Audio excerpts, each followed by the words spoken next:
Така. Втори тур в същото помещение. Не, че има някакво значение клипа, просто си показваме качеството. Не после да кажат, ама как ги чистите? Ето така. Ето. Говорим за полиране на детайли. Не говорим за аматьорски истории. Сега, нещо да ви покажа любопитно, което никой от вас не го интересува, но аз да ви покажа. Това е пълно с мазнина. Къдете кантара. Чакайте да си подложа първо, да не унесим кантарчето, макар че кофата е чиста.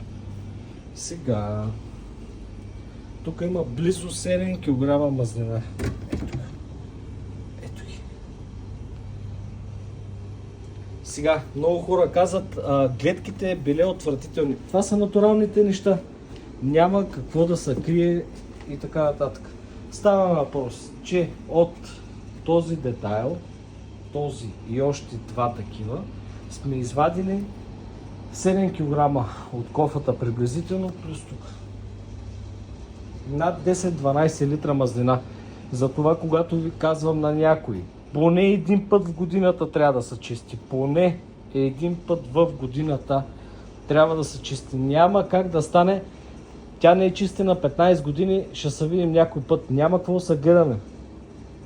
Иначе, виждате, опасно. Запалимо, ето. Няма какво да се измисли. Просто трябва да се чистят. Това е положението.